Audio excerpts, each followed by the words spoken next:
This is root code, where Fret digs up the foundational myths and ideas of countries. At Adwa, Ethiopia did not become a nation. It went into battle as one. Long before colonial borders carved up Africa, the pieces were already there.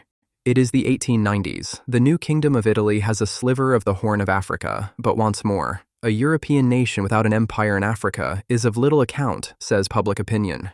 Italy signs a treaty with Ethiopia, agreeing to recognize each other's territories. The Ethiopian version says they're equal.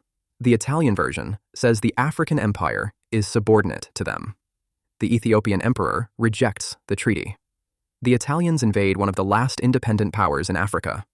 The Ethiopian highlands, settled since the dawn of human history, were home to the hardy, the resilient, and the enduring. A natural fortress, they were the heart of Ethiopian kingdoms. The people of the highlands and their neighbors had long cultural memories. They had projected power abroad when an earlier Italy still ruled the Mediterranean, and a long memory of defending their frontiers from powerful neighbors. They had their own ancient Christian tradition, a distinguished church architectural history, established languages for church, court, and scholarship, their own scripts, a rich liturgical and secular literary tradition, and libraries to house it. They had rituals, continuity, and identity that extended beyond tribal and regional lines. A dynasty claiming descent from Solomon and Sheba, mythic origins, public legitimacy, and in Menelik II, a ruler who inspired confidence and commanded the nobility. Italy thought it was facing a modern army. It was facing everything that had built one.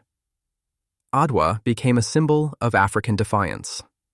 Italy returned under fascism, but could not hold Ethiopia for long.